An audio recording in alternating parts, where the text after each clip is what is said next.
I'd gone looking for Buddhism and I'd gone looking for Wicca because I thought they fitted with how I saw the world, but I didn't think Christianity fitted with how I saw the world at all, and I didn't want to be Christian. Christianity, properly understood, tells you there's no such thing as dead matter.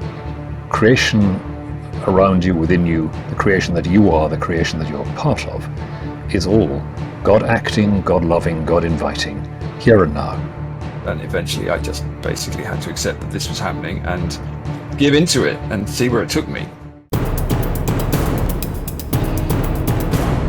Hello and welcome to the second episode of The Big Conversation, Season 4, brought to you in partnership with John Templeton Foundation. I'd love to know what you think of Rowan Williams and Paul Kingsnorth's dialogue by filling out a brief survey. It's multi-choice and really quick. Plus, we've an exclusive Big Conversation ebook to share with you, based on Jordan Peterson and Susan Blackmore's popular debate, Can We Make Sense of Life Without God? To receive the ebook, just register for our newsletter and you'll get updates and more bonus content from The Big Conversation.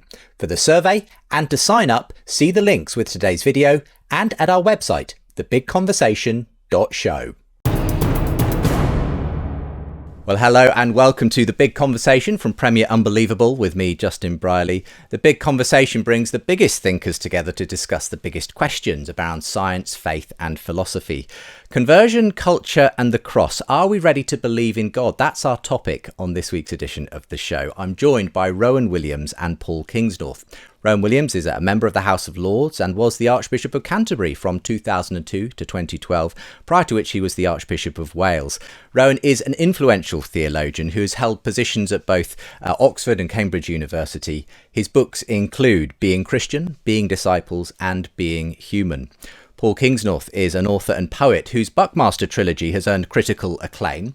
Paul has a background in environmental activism, which has gone alongside an interesting spiritual search over many years that's included atheism, Zen Buddhism and Wicca. Well, in 2021, he announced his conversion to Orthodox Christianity. Paul says he was as surprised as anyone to find himself an adult convert, and we'll be tracing that story as both Paul and Rowan talk about the spiritual longings that still exist under the surface of a largely secular culture, and whether ancient forms of Christian tradition may in fact provide answers to today's generation. So welcome Rowan and Paul to the show. It's great to have you both with me. Thank you. Yeah, thanks, Justin. Paul, let's begin with yourself. I know you've expressed some apprehension at being invited to come on and talk theology with Rowan Williams. I'm sure, Rowan, you see this... I'm going to listen to Rowan talk theology. I'm sure, Rowan, you see this as an equal meeting of minds, however, and I know you're a great lover of literature and poetry yourself, aren't you? Indeed. Great. Well, Paul, why don't we start with your own story, and we'll see what Rowan has to say about it as we go along. As I said, it was told beautifully, actually, in this article you wrote, the cross and the machine in the cross. Tell us where it all began, though, because you didn't grow up in a particularly Christian or church-going household, did you? So what were your sort of formative experiences of Christianity as you grew into adulthood? Well, I grew up in the 70s and the 80s as a child and a teenager. So back then, I suppose Christianity was all around, actually. It was all around, but it wasn't particularly active. Not in my life, anyway. I mean, my parents were not Christian. They weren't religious at all. My dad was quite strongly atheist, but not in a particularly committed way. He just thought it was all nonsense, so he didn't think about it much. My mum is a spiritual being, actually, but not a Christian one. So she we just weren't a religious household at all, and so I didn't think about it either. But these were the days, and I don't know, maybe they still are in schools, where the assemblies were religious, and you had your RE lessons, and I went to the Cub and the Scout troop, and that was a Baptist church troop, and so Christianity was, I grew up with it. I memorized the Lord's Prayer at school, and I was in the nativity plays, and I knew the gospel stories, or some of them, because we would have to listen to them, and I wasn't very enthusiastic about them. But I think there was just I felt this in England for a long time. There was just a sense of sort of slight irrelevance about it all, actually, certainly for me. And I think that it felt like a hang up from a time that it was real, but we didn't believe it anymore. At least those were the stories that the culture told us, and they still are really, that this is a sort of a bit of superstition that we'd be better off without, but in a very English way. I've always felt that the English are not particularly anti-religious. They're just sort of not religious in a kind of polite, quiet fashion. We just sort of ignore that. Certainly we did then. So that was the background, really. You did have a bit of sort of teenage sort of rebellion. In your article, you talk about defacing the visitors' book of a church and that sort of thing. I'm ashamed to admit this in front of the former Archbishop. I apologise officially. We were really just mucking around. It wasn't an anti-religious rebellion. It was just the sort of stupid thing that teenage boys do.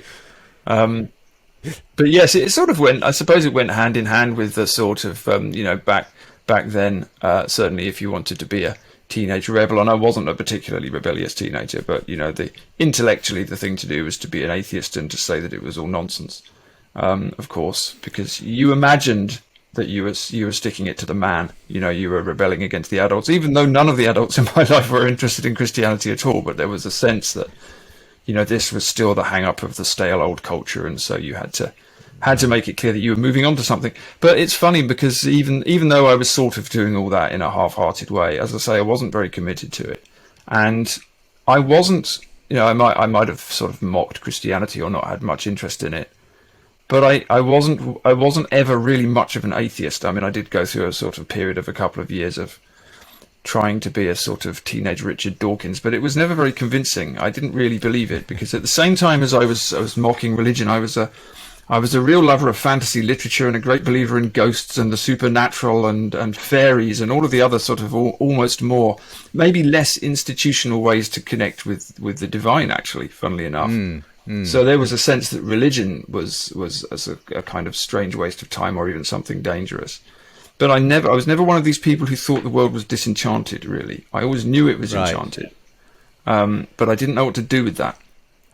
So tell us a little bit about how your journey carried on, because obviously you got very involved in the environmental movement, in activism around that. And I suppose you were looking for something that connected with that sort of belief in the kind of the sacredness of Mother Earth and so on. Tell us about sort of some of the ways in which that manifested in your sort of spiritual journey alongside your environmental activism. Well, again, when I look back now, from this vantage point, I look back on my whole life as a kind of fumbling spiritual quest, which I didn't necessarily see it as being at the time. And the environmental activism that I got involved in was secondary to the sense of the sense of the sacredness of nature that I had. That was where it came from. It wasn't the activism, yes, it was political and economic, and but that was almost a rationalist expression of having experienced something, I think, divine in nature. I used to go on a lot of walks with my dad when I was young. He was a great long distance walker, and we spent weeks walking and camping in wild places. And I think he accidentally made me a pantheist. I don't think that was his intention, but I had very Wordsworthian experiences in the mountains. Just nothing spectacular, but just an endless sense of the living power of the natural world. This is not just a material resource. And so when you have that relationship, which I now think is a relationship to the sacred, the relationship to God actually expressed through creation, if you want to put it in Christian terms. And then you come back and you see that the society that you're in is systematically destroying all of it in order to turn it into money, effectively. Then that's certainly in my case, that made me an activist, and that was true of a lot of other green people that I knew. There's a sense, actually, that something very sacrilegious is happening. Down below all of the conversations about climate change and carbon and all of this kind of rational level stuff, there's a sense that something really sacrilegious is being done to the living world of which you're a part. And so that was my motivation, even though I wouldn't necessarily have used words like that. But now that I look back on it, I can see that was what was going on. So this sort of led you obviously to the activism side. You were also still looking for, I suppose, that spiritual thread as you went through your life, and this took you in lots of different directions. Zen Buddhism, Wicca. Tell us about the Wicca phase, because that's quite interesting. You sort of, for those who aren't familiar with it, they may just think witchcraft. It's a relatively recent sort of thought system, though, isn't it? As you say. Yes. Well, it's sort of it's a very post 1968 slightly made up religion, basically, along with a lot of other sort of New Age-ish things. Wiccans would get very cross if you called them New Age, but they basically are. I mean, it's interesting because what happened to me was in my 30s, I suppose. I sort of formalized this spiritual quest, and I thought, okay, this is where I am. I need to find out what the truth is. And I spent a long time practicing Buddhism. And Buddhism's, I was a Chan Zen Buddhist in a slightly. I wasn't hugely committed to it, but I spent a lot of time on retreats and a lot of practice. And it's a very, very valuable tradition. It teaches you a lot about the self, particularly, actually. But I realized uncomfortably towards the end of that period of 5 or 6 years or so that I wanted to worship. Actually, I was looking for God, and I didn't really want to hear that, but that was what was going on. And you don't get that in Buddhism, actually, and you certainly don't get a response to the kind of call that I thought I was feeling, even though I didn't want to feel it. And because I was a lover of nature, I thought, well, okay, I'm feeling quite religious here. There's a deity involved. There's a God involved in this. And I like nature, so I'll find a nature religion. So that was really what I did. And I went looking for sort of nature religions, and I looked into druidry and things. And I ended up practicing Wicca. Ended up in a coven, a local coven of witches. And what Wicca is it's a kind of, as I say, it's a mashup of all sorts of different things, notions, slightly made up notions of rediscovered ancient goddess worship, and some Western mystery traditions, a little bit of Aleister Crowley in there, lots of slightly mystical Kabbalah, a bit of Buddhism. I mean, you kind of mix it all in and stir it around, and then you invent some gods, and then you're sort of there. And the whole thing is sort of an excuse to worship nature in the woods. But it was something which at one level was quite satisfying, because it satisfied my need to find find a name for the divine. That's what I was trying to do. I was trying to find God, or rather God was trying to find me. And I was stumbling around, and obviously not thinking that I would ever look at something like Christianity, because you don't do that. And so, I ended up there, and until I got sort of pulled out of it, really. Well, tell us about that, and we'll then come to Rowan for some of his reflections on your story. Because in a way, going from Wicca to Christianity, sounds quite dramatic. And in a way, there was a sort of one or two penny dropping moments, I think, along the way where you yourself were surprised at this journey you were going on. Well, again, I think now when I look back at Wicca, I see Wicca as a Christian heresy, actually, weirdly enough. And I see a lot of New Age stuff as a bit of a Christian heresy, because it's firstly, I mean, in terms of the way that Wiccans actually do their ceremonies, there's a lot of playing around with bread and wine and altars and all sorts of things like that. And they would be very cross if you told them that they were satirizing Christianity, but they are. And there is a sense that a lot of these New Age religions have behind them broadly Christian values, actually, but they don't want to deal with Christ, and they don't want to deal with monotheism, and they don't want to deal with the church. A lot of it actually is a rebellion against institutions, which I think is a much broader cultural issue that's going on at the moment. They just don't like hierarchy. They don't like priests. They don't like institutions. They don't like books with rules in. So it's very much a very contemporary, very post-war Western rebellion against forms, I think. And I wasn't so interested in that myself. I was looking for God, and I just started having very strange experiences. Which these things are difficult to describe, but I was having dreams, and I was having experiences, and I was meeting Christians every 5 minutes. I was getting emails from Christians. I used to run a writing school, and I endlessly suddenly had vicars writing to me and asking me to read their sermons and give them feedback. And I had people I'd known for years suddenly tell me they were Christian and I hadn't known. And I felt like, really, I felt after I'd read some C.S. Lewis, I kind of recognized what was going on, because I felt like I was just being hunted, actually. I thought, oh God, I'm being hunted by Jesus. I can't deal with this. This was not the plan. But it was happening. It's if I'd listened to this sort of thing 5 years ago, I thought it sounded absurd. But it happened to me, and I felt like I was physically dragged out of Wicca, actually. I felt like I was physically being told, you've got to get out of here because this is not good stuff you're doing. And it isn't good stuff, actually. There's all sorts of strange forces at work that people are not necessarily aware of, I think, now.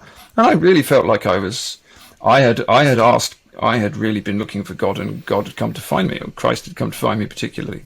And one of the reasons I thought that this was true, apart from the fact that it wouldn't stop, was that I didn't want it to be true. Interestingly, I'd gone looking for Buddhism, and I'd gone looking for Wicca because I thought they fitted with how I saw the world, but I didn't think Christianity fitted with how I saw the world at all, and I didn't want to be Christian. And eventually I just basically had to accept that this was happening and give into it and see where it took me, because I'd asked for it, so now I had to deal with the consequences. And your wife had, in a sort of funny way, prophesied it, I think, over a meal or something. You tell this story that she said, she did actually. You're going to become a Christian. My wife comes from a Sikh background, and she's rediscovering her Sikhism as we kind of grow together. And it's interesting, actually. She's very good at quietly prophesizing things. She's much more spiritually intelligent than me. And one day we were just out for dinner a couple of years before any of this happened, and she suddenly said, apropos of nothing, she said, "You're going to become a Christian." And we weren't even talking about religion. I said, "What are you talking about?" And she said, "I don't know. I just knew that. So I had to say it." And she was right, as she usually is. And a lot of things like that happened. A lot of very strange prophetic things that you don't believe about. You don't believe until they happen. So, and then since I was asked to write a piece about it, I wrote the piece you talked about. And since then, I've inevitably had a lot of emails from people who've said something really similar happened to me. So it's surprising, maybe not to you, but it was surprising to me how common this kind of experience is. Well, it'll be very interesting to trace some of those other stories and the experiences you've had since coming out as a Christian. And we want to talk about the specific tradition that you've been baptized into, the Orthodox tradition, and that's partly why I wanted to bring you into this conversation, Rowan. Thank you very much for being with us on this one. Tell us a bit, firstly, of your initial reactions just to Paul's story, which you've also read in the article form as well. Well, I was immediately reminded of what C.S. Lewis says, which is that God is very unprincipled in his search for converts, that he'll take any opportunity you offer. And I've sometimes said when I'm preaching, God is like water. Water finds a way in, even if there's the slightest little gap. And I think the energy, the activity of God is like that. You leave any gap and something comes through. So that really does ring a bell for me here. And the other thing, I was taken with that phrase about Wicca being a Christian heresy. And there's a sense in which a heresy is always some aspect of mainstream Christianity that hasn't quite landed or expressed itself as fully as it ought to in the mainstream and needs to be foregrounded. And that sense of a real attunement to and attention to the active wisdom of God in the world around, that surely is something that a lot of so-called mainstream Christianity has not paid enough attention to, and all sorts of New Age and other religious views do bring that back into focus. Tell us about your own journey in this respect, Rowan, because Paul is obviously an adult convert. Would you say that the way your Christian faith came into focus was in any sense a conversion, or do you use a different kind of language to that? I don't think I'd speak about it as a conversion. I grew up in a Christian family, sort of fairly formally observant Christian family, not wildly enthusiastic. But I had the great good fortune as a teenager of having a very active, vital, reflective, intelligent church environment with some brilliant clergy around who just encouraged me to think that what I was discovering in school studies, in my studies of literature especially, my first steps in philosophy, that all of that had a place in the church, in Christian orthodoxy. There was room enough for that. And I felt, therefore, being a Christian was an expansive thing.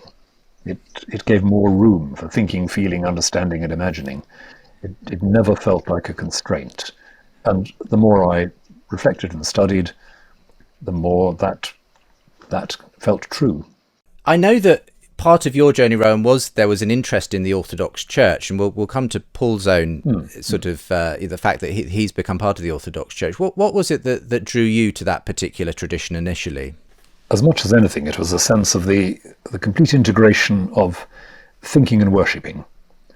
It was the sense that you weren't thinking up ideas and then, as it were, doing visual aids for them in worship. It wasn't that you found yourself swept up in ecstatic worship and had to find some sort of justification for it. The two just went hand in hand. And when I first started reading about the Orthodox Church, experiencing a little bit of Orthodox worship, studying the history of it, I could see that integrity was there, that worship was a way of thinking, thinking was a way of worship. And that deep interaction, I think, has been the thing I'm most grateful to the Orthodox tradition for. That's, I think, what I most deeply learned from it. Paul, why did you become attracted in the end then to the Orthodox tradition specifically?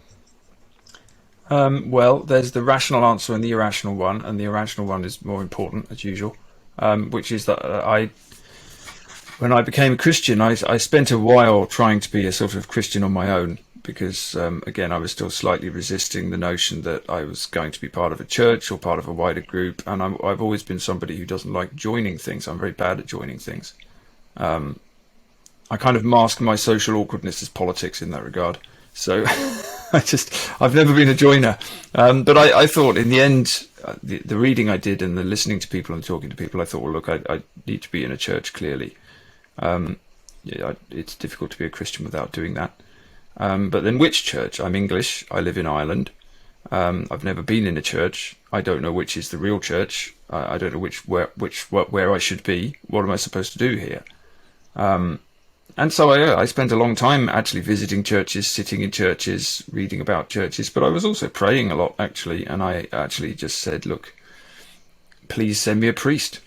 Please send me to a church. Show me where to go. And I said that a lot. And then quite soon after I started doing that, the first Orthodox monastery in Ireland opened near me. It's very small, it's very new, and it's a very wonderful place. And I sort of plucked up the courage to ask if I could go along to a liturgy. It's a Romanian monastery, but there are non-Romanian people who go along as well, and the liturgy is partly Romanian, partly English, a little bit of Irish. And I just went along, and I was really very just swept up by the liturgy, actually, even though I didn't understand most of the language of it.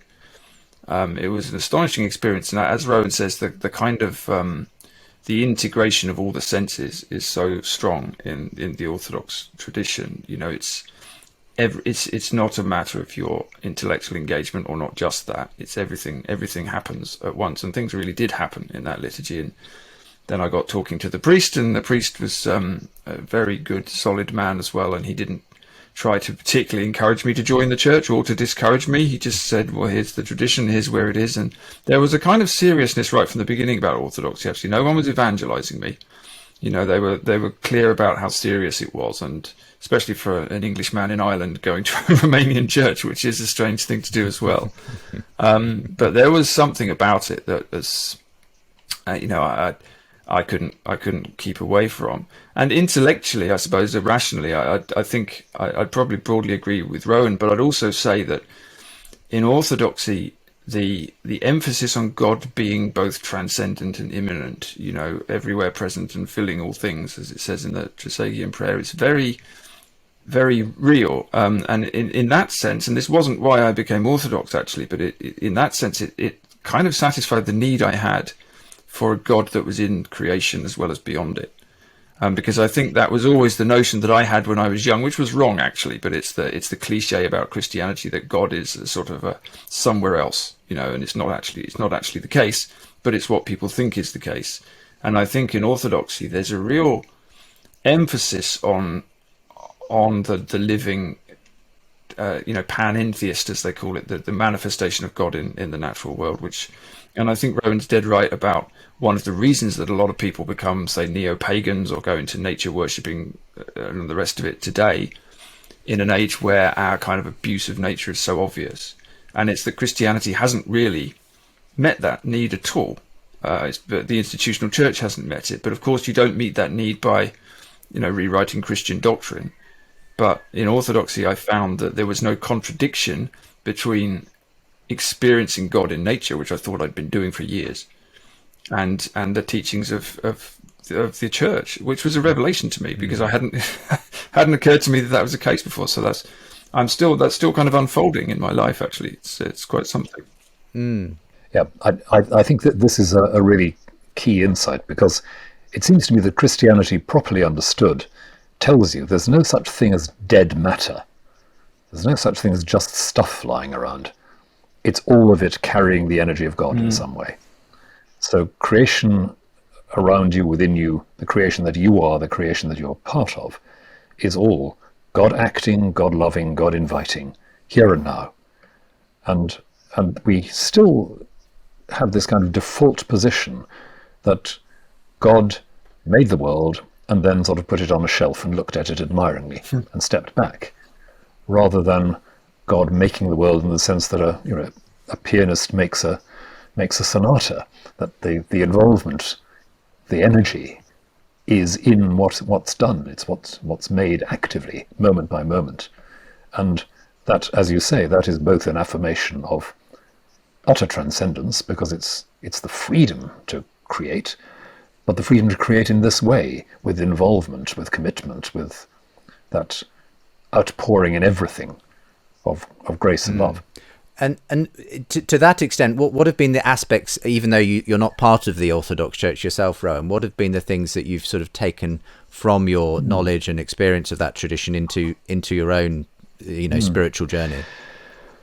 Well, most practically, I suppose, from the age of about 20, I've been using daily the Orthodox prayer, the Jesus prayer, Lord Jesus Christ, Son of God, have mercy on me, a sinner, as the kind of centerpiece of my daily reflective or silent prayer, sitting with that prayer, repeating it, going into silence by that route. That's something that has been part of my daily practice for, I suppose, getting on for 50 years or more now.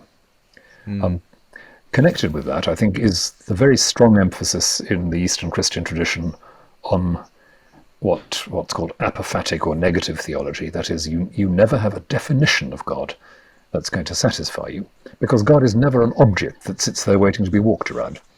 Again, God is always acting, and that acting is part of the mystery, because you are the one being seen, being loved, being held, and you can't walk around it, you can't see it from a distance. And so the paradox is that to talk about negative theology and the mystery of God is not so much talking about how God is unimaginably distant from you, it's talking about how God is unimaginably close to you, precisely because you can't sort of get out of sight and walk somewhere else and do something else. So there's that. And then the third thing that comes to mind is something which really came into focus for me as a graduate student, encountering one or two theologians, not just from the Russian, but from the Greek world. I'd been working on Russian Christianity, but I was getting to know the Greek world a bit better.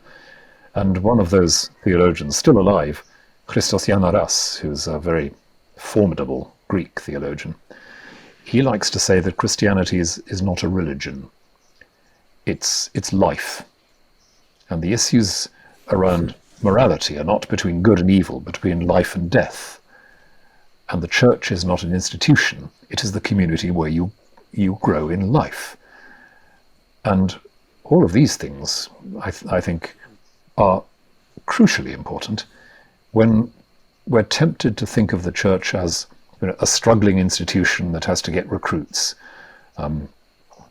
to manage its image in the world and all the rest of it. And my heart sinks a lot when I hear that language. I'm all in favour of mission.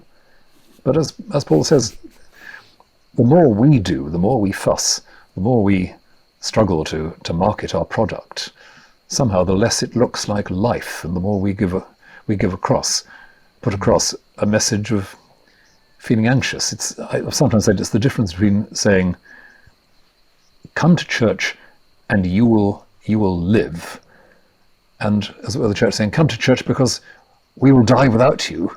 We're going to disappear unless you join us, which is not quite the message There's a sort of a bit of a desperation to some of the ways, it can be put across.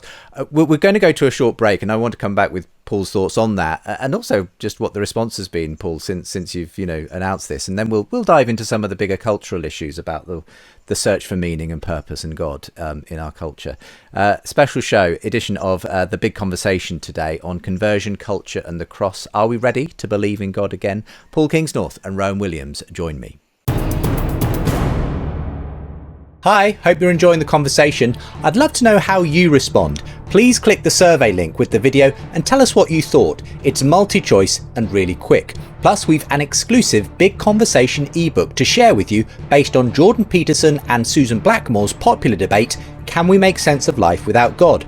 To receive the ebook, just register for our newsletter and you'll get updates and more bonus content from The Big Conversation. Again, the sign up link and survey are with today's video and at our website, thebigconversation.show.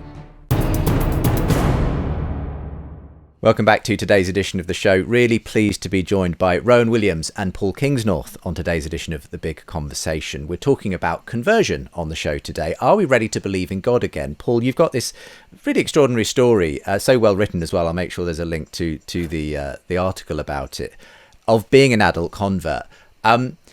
You were surprised by this. How surprised were people around you when you announced this? Have they think you're just having another one of those funny turns? This is the next thing after Zen Buddhism and Wicca. What's the story there? Well, there's been a few responses like that, certainly. I actually feel like I agree with Rowan on this. Actually, that I don't really like calling myself a convert, because weirdly enough, I felt like it's a funny thing when you join the Orthodox Church. A lot of people say "Welcome home," which is a really wonderful thing to hear. And it's a strange thing to hear if you're English and joining the Romanian Orthodox Church, because in a fundamental way, it's not your home at all, obviously, culturally, but actually in a deeper way, it really is. And I felt like, weirdly, I felt like I'd been a Christian for a very long time, but I just hadn't realized it. And it felt more like that than a sudden radical conversion to something new. It felt like that was something that was always there. So some people were surprised. My mum took a while to understand it. It helped that I wrote the article, actually, because I'm always better at writing things down than explaining them. But yeah, I think people. I mean, look, some of my readers were very excited because they were Christian. Some of them were intrigued. Some of them were disgusted and said they were never going to read me again. But broadly speaking, I think I've been surprised that there's been maybe less shock and hostility, at least obviously, than I thought maybe there would be. And actually, it turned out that a lot of people I'd known or who were reading me were quietly Christian anyway, but sort of hadn't mentioned it, and that seems to be quite a common thing. So there's, but it's still unfolding, really, I think. But it's been less hostile than I thought it might be, actually, which has been really nice. There you go. You say it's not really been exactly a rational journey. In fact, there's a lovely line where you say, none of this is rationally explicable, and there's no point in arguing with me about it. There's no point in my arguing with myself about it. I gave up after a while. I mean, what is it then was it just a very sort of internal pull, something that sort of is not necessarily irrational, but might be non-rational? Well, I mean, I say it's. I'm not suggesting you can't argue for Christianity. Of course you do. I mean, I'm talking to a renowned theologian, so very plainly you can expound on the Christian faith in a very rational fashion. But that, for me, what I meant to say there was I didn't calculate my way into it. I didn't think, well, this is a religion that makes sense according to X, Y, and Z of my criteria, so I'll go there. As I said, I felt like I was pulled into it. I felt like I really love what Rowan said at the beginning, the water finding a way. I felt like I'd said effectively, okay, I think there's a God and I want to know the truth. Please show me what is going on. And that was a kind of prayer that I put out into the world, and this is what came at me. So this is why I believe it. This is why I've chosen to take it seriously, because things are happening, and because things keep happening. There's an unfolding that happens. Every time you go to the liturgy every week, you try to keep your prayer life. You attempt to live as a Christian and mostly fail in my case, but we stumble along, and there's an unfolding and there's a deepening all the time. and there's a deepening understanding, and the understanding is not intellectual. And the intellectual understanding is very useful. I do a lot of reading. I'm a writer. I love to read. I love to read theology. I love to read the Desert Fathers. I want to find out as much as I can about the traditions of the church. But that's not what is deepening the faith. What's deepening the faith is, as Rowan said, is practicing it. And it's very much it is a lifestyle. There's a word, I think it's a Greek word, phronema, that the Orthodox use, which means, I don't know if there's a direct translation, but it really means the sort of mindset, the attitude, the way of life of the Orthodox. And a lot of my Orthodox friends have said to me, who've been Orthodox all their lives, it's a way of life, it's a way of being, rather than a thing you do on a Sunday, which again is obviously supposed to be and will be true of all Christianity. If you're living it, that's what it does to you. But my regret is that this didn't happen to me 20 years ago or 30, but it's better late than never. So, well, I mean, I'm fascinated to know from you, Rowan, to what part the rational aspect plays then, because you've obviously done those debates with Richard Dawkins and Philip Pullman, the new atheists pushing rationally back against Christianity, and you having to present a sort of rational case for. But ultimately, is there only so far you can go in sort of, is there got to be another component that goes alongside that, presumably? I think one of the things that I always want to put into those discussions is to raise the question of what we actually mean by rational at the end of the day, because it's a word that's being captured by a certain segment of the intellectual population, as if rationality always meant a kind of near mathematical kind of reasoning, where conclusions were tight, arguments were neat and operating in straight lines. And one of the great things about one strand of Christian thinking is that it would say, yes, we claim to be rational, but reason is a much bigger thing than simply mathematical conclusions. We reason our way in and out of all sorts of positions. We accumulate relevant experience without quite knowing how we're doing it. You might even say we reason our way into learning to ride a bicycle. Not because we are taking the instructions off the internet, which I suspect is a very bad way of learning to ride a bicycle, but because somehow our embodied imagination and thinking learns a way of being in the world. And that's reasoning in the fullest sense. And I think, again, the Eastern Christian tradition, when it talks about nous, N-O-U-S, the intellect, as it's often translated, is about something much more than what we usually think of as intellectual activity. It's the deep core of all this learning, responding, adjusting to, acclimatizing to a reality which is giving us a huge range of mysteriously diverse signals. And there's a tiny sliver of that, which is the signals that our logical mind picks up. But to be reasonable, I think, is to be in tune, to be picking up the signals we need to pick up and responding with our whole being to them. So one of the things I'd want to say certainly to Richard Dawkins is, don't imagine that thinking is just one thing. Thinking is a richer, deeper, stranger thing than you imagine. Yes, that's a really one of my favourite translations of nous is the heart mind. Absolutely. There's a lot of theologians talk about that, and it was one of those things that really brought me up short when I first read that. Yes. The Orthodox notion that your mind is in your heart, right? Literally. Obviously, you have your intellect up here, which does that thinking, and that's fine and important. But as Rowan is saying, your experiential thinking mind is in your heart. It's connected to your heart, and once you it's interesting, once you start to think about that, you realize how much Western culture has separated the notion of heart and the notion of mind. And we've, as Rowan says, we've created this notion of a kind of etiolated reason, which somehow can take the rational individual to truth, which isn't real. And it's a very disconnected, inhuman, weird way of thinking about things. And it's not, as Rowan also says, it's not the way actually most of us experience human life at all. We don't work like that. So it's a myth that keeps clinging on. It's a very persistent one, isn't it? I'm thinking back to that lovely book by Mary Midgley called The Myths We Live By, published a decade or more ago, which is a wonderful diagnosis of the curious stories that Western civilization has invented to make itself feel better. And Mary Midgley was very good at pointing us back to the fact that the narrative we've lost is the narrative of being part of something. And if you're part of something, then when you're singing in a choir or swimming in the sea, you have to feel your way into something that is acting upon you and much greater than you. And that is thinking at the deepest level and thinking of the heart. I think also it's the theme that Ian McGilchrist has been elaborating in his books, especially in this formidable new 1,500-page book called The Matter with Things, which I'm trying to read at the moment.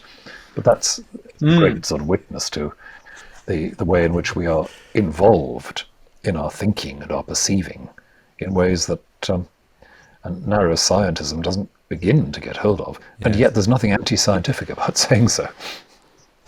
You and I are both trying to grapple with that book, Rowan, by Ian McGilchrist. Our next edition of The Big Conversation is a live conversation with Ian McGilchrist and Sharon Dirks, who's a Christian neuroscientist. So this is all tying together very well.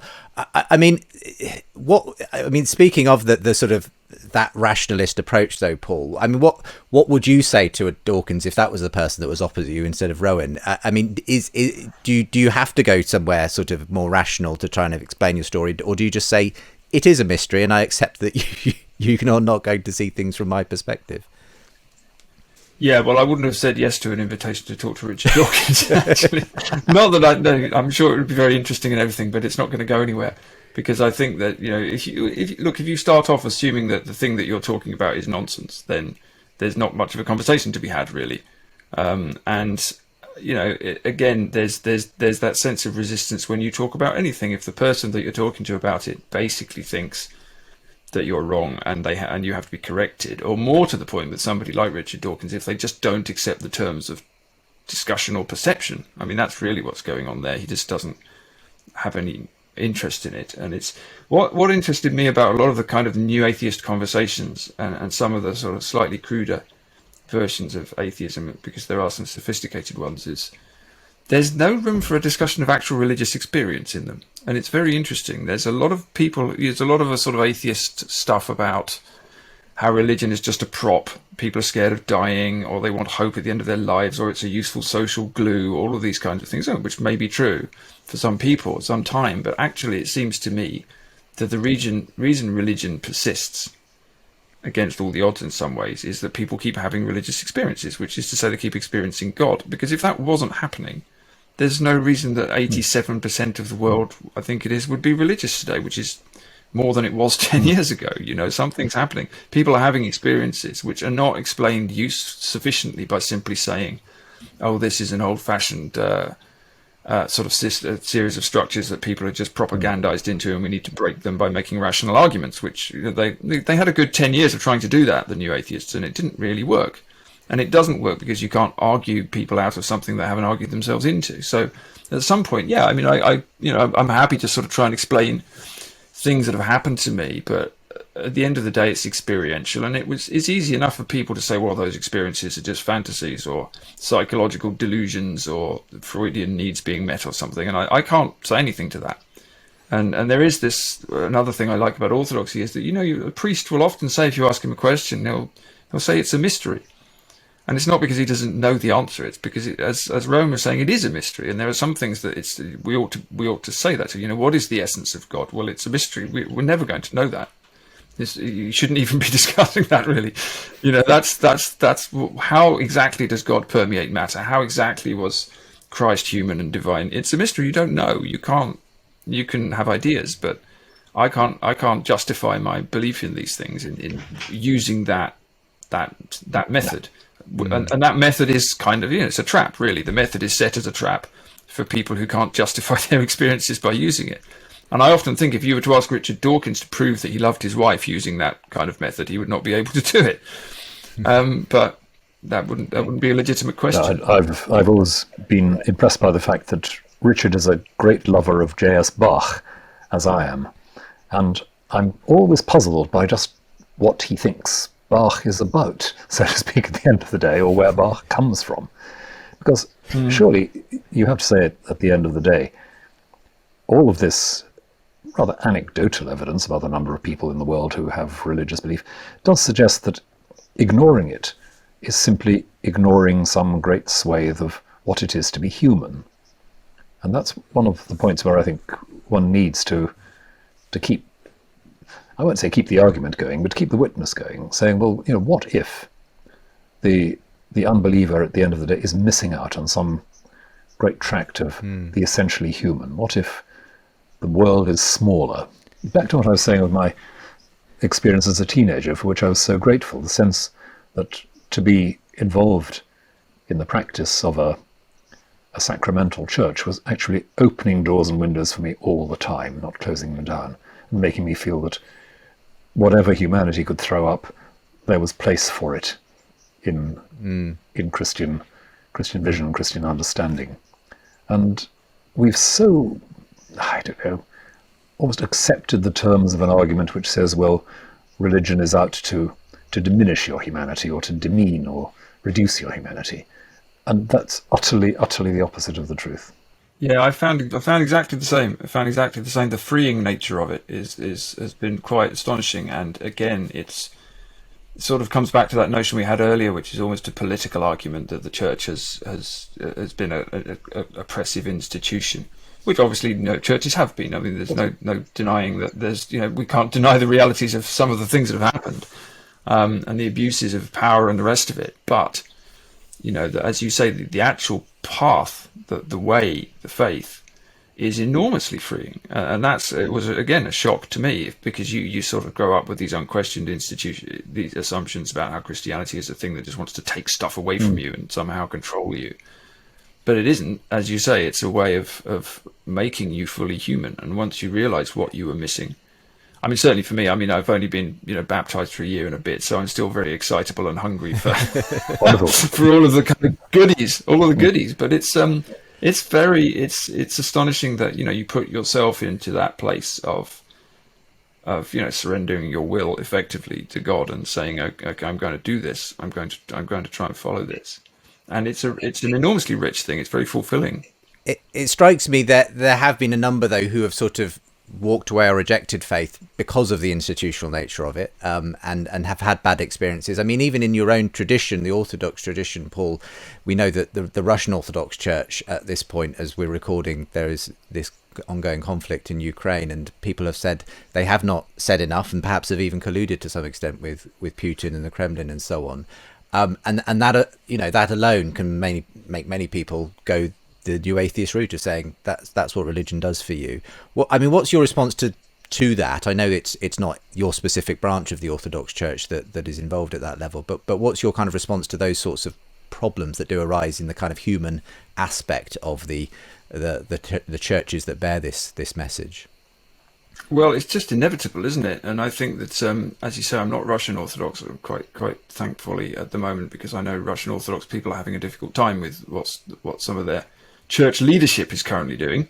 This is the kind of the story of churches through history, and obviously, just to say, it's clearly not just a Christian story. I think this is what happens when religion gets close to power, anywhere, any religion. I'm not trying to make excuses for Christianity, but there's no faith that hasn't done the same thing, and there is no ideological framework of left or right that hasn't ended up doing the same thing either when it gets hold of power. And atheist regimes don't have a great record, put it that way. So I think it's a very difficult question to answer, because I think that there's something really, I don't quite know what to think about this, because at one fundamental level, Christianity does not coexist with power.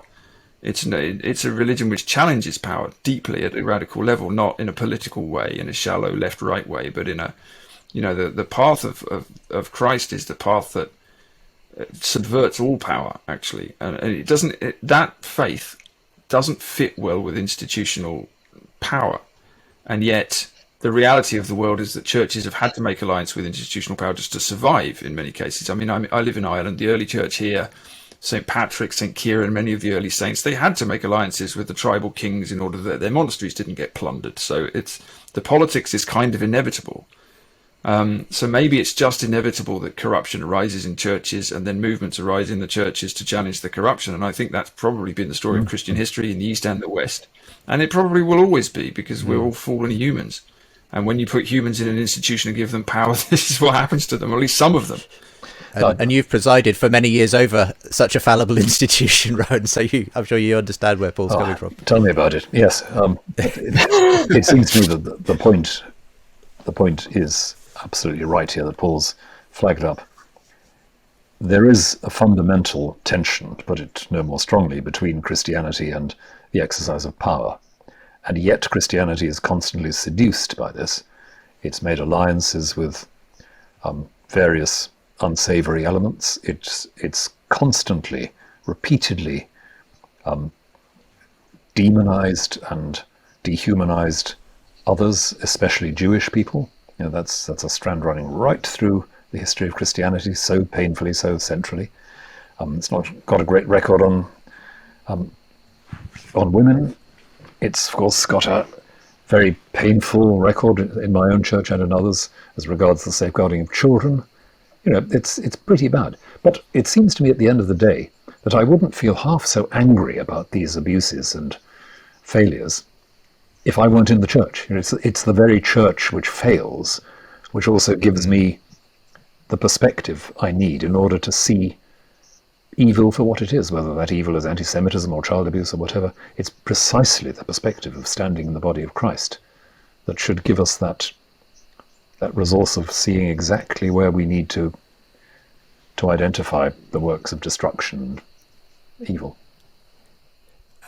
I'm interested in turning the conversation towards the fact that obviously for some time you were finding, if you like, arguably the meaning and purpose and the kind of story you were looking for in your activism, Paul, the environmental activism. But in recent years, you've kind of come to be a bit disillusioned with that whole movement, almost because it's become quasi-religious in itself, in your view, and it's sort of trying to take the place of what actually God, the place of God in that sense. I mean, talk to that, because I think, in a sense, is that one example of the way in which people naturally gravitate towards a story, a purpose, an idol almost, potentially, even if it may be for a good cause, the cause of the environment, it can still take the place of the kind of worship we should be offering to God ultimately. Well, I suppose it could be. I mean, that wasn't my specific disillusion with green activism. It was more that in the name of attempting to save the planet, often with good intentions, sometimes not, much of the mainstream green movement has effectively been hijacked by the forces it was basically opposing, which are the forces of technological industrialism, as far as I can see. And there are a lot of Greens out there at the moment who are, when the movement which I became part of, which I thought was working towards sort of small scale, humble living, I suppose, ends up shilling for giant wind farms on mountains and solar arrays in the deserts and almost taking away the conversation from how should we live in this world to what technology should we use to make industrial society sustainable.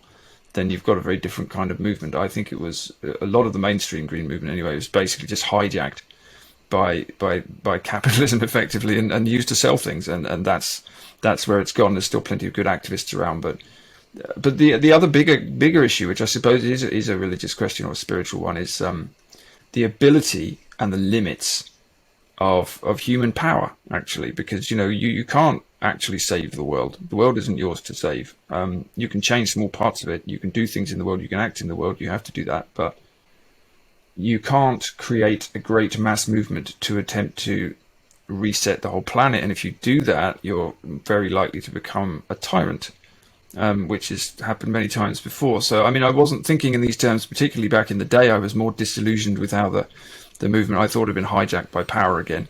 But yes, there's certainly, I don't want to push this too far, but there's certainly a desire in all of us to be part of something bigger and something transcendent and something that has a great spiritual purpose to it.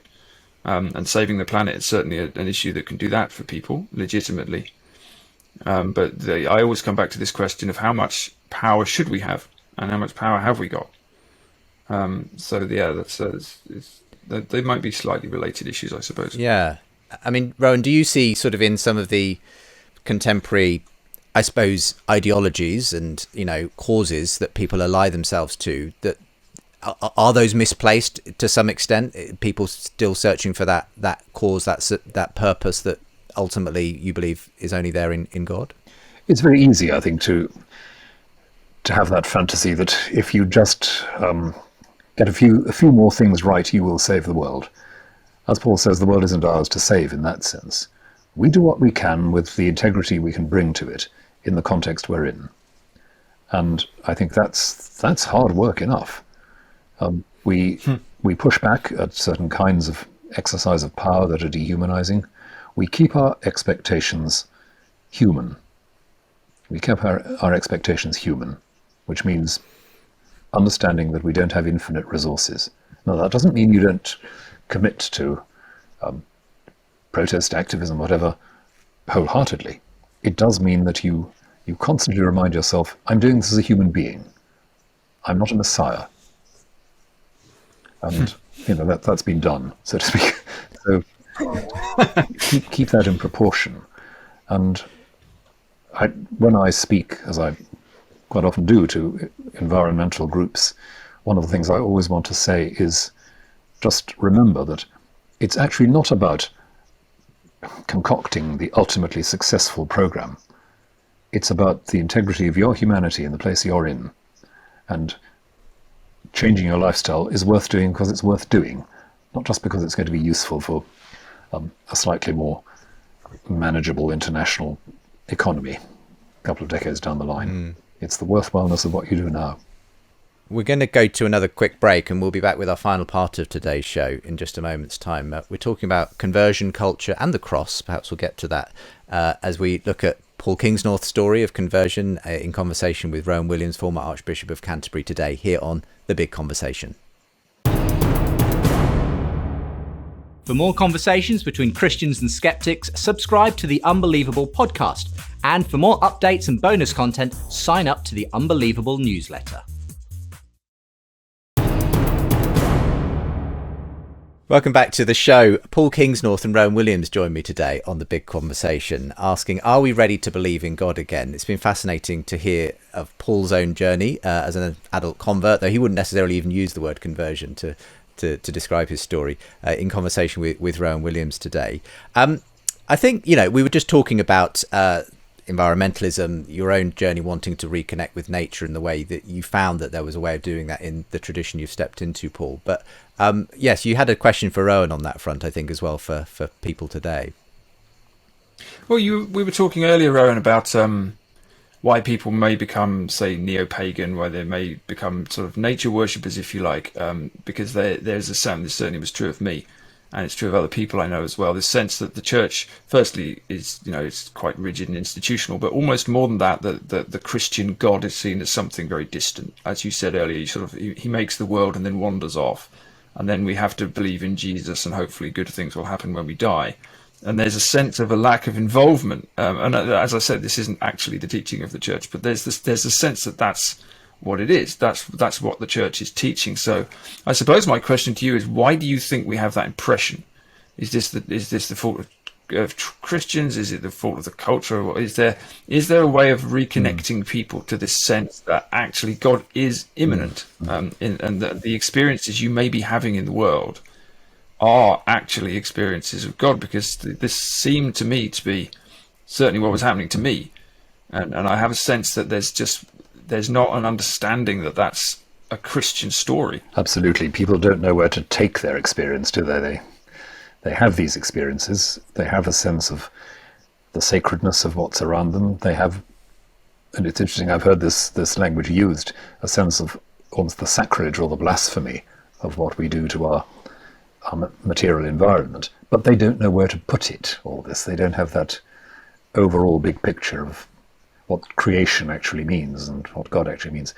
I suppose it comes into existence partly because one of in the Western Christian world especially, one of the most seminal and important periods in the life of the Western Church is the 16th, 17th century, the Reformation upheaval, which of course coincides with one of the great intellectual upheavals of Western history, where the scientific worldview begins to get traction. And it's as if the negative elements in both of those upheavals feed each other during that period of, say, a century and a half, from, say, 1550 to 1700, producing a very eccentric philosophy of mind, a very detached and overambitious philosophy of science, and a very cerebral and dry form of religion. And it's not just a Protestant problem. You can see these things happening in the Catholic world as well. So these things kind of play off each other. But at the same time, during that period, you do also have remarkable figures who do try to hold it all together. You have the great mystical writers in Spain, like St. Teresa and St. John of the Cross. You have Thomas Traherne in England in the 17th century, a great poet a priest and poet of the natural world. So you have people doing their best to keep the ship balanced. But the cultural capital accumulated in that period is, on the whole, pushing heavily down on one side, pushing on the the left brain side, as Ian McGilchrist would say. So how do we get it back?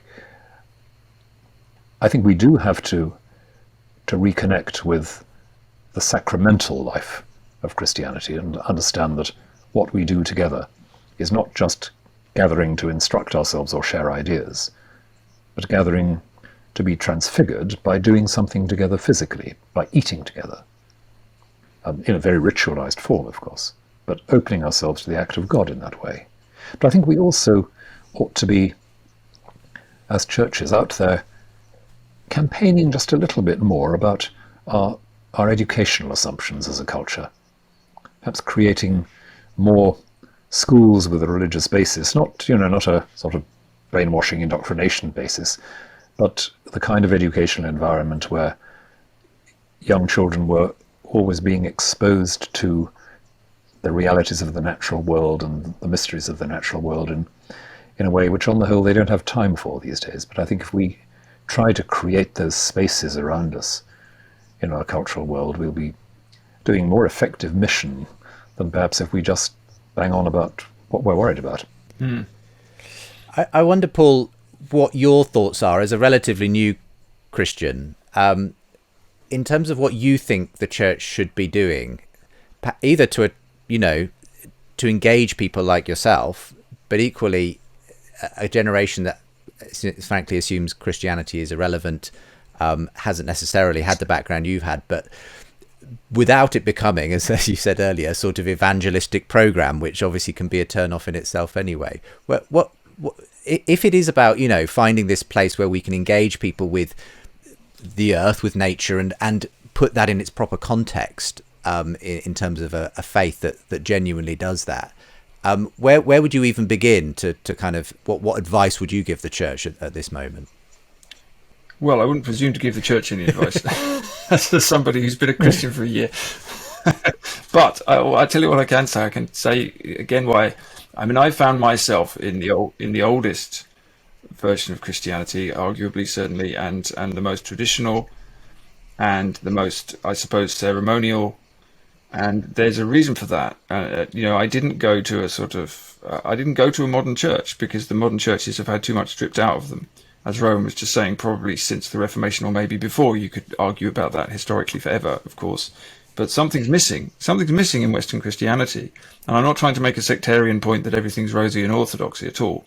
But the sort of, we've made some accommodation with modernity and with these kind of dry rationalisms and with scientism and with the notions of growth and progress and all of these things which are actually destroying the world. I mean, they are pulling our culture apart. They are changing the climate. The whole of the modern project is in crisis.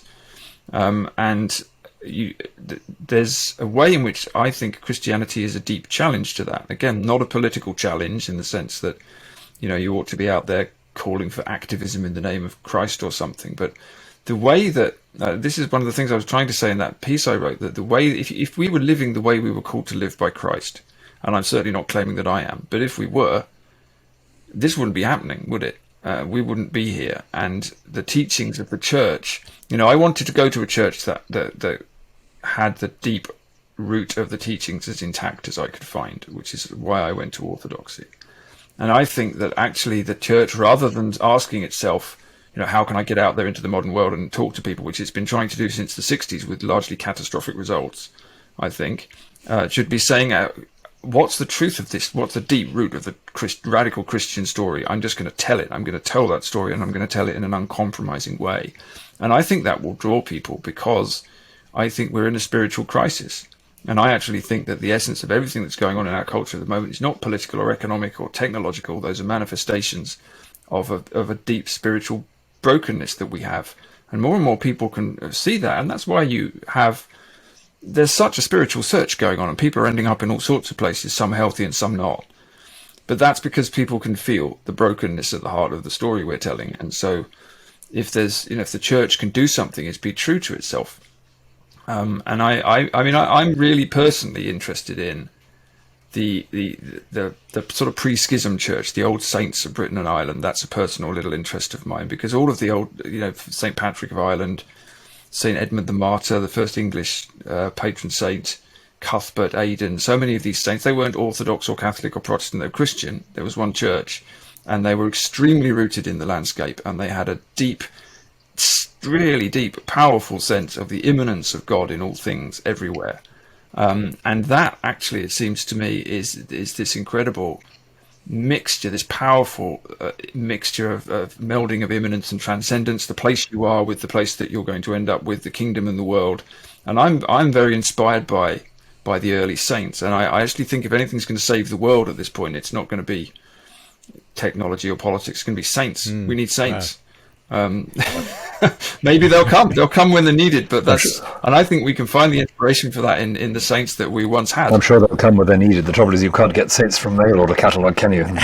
No, you can't buy them off the shelf, unfortunately. But I absolutely share your enthusiasm. As a Welshman, I feel my roots there in the way that you describe, and that is part of what we have to offer, that sense of history, which is not just about Christian failures, but also about the way in which these lives have, to use the language again, opened doors and windows. Do you agree then, as we close out here, Rowan, that it's going to be about going back rather than trying to modernize when it comes to how perhaps the church can reach out again to today's generation? I would say neither going back nor modernizing, but going in, going deeper. We can't reinvent the age of the saints of the Celtic Church. We can't reinvent 13th century Kiev. We can't reinvent 15th century Byzantium, or wherever you find your ideals. We go, we hope, with the grace of the Holy Spirit, deeper into the heart, and find the energy flowing from there.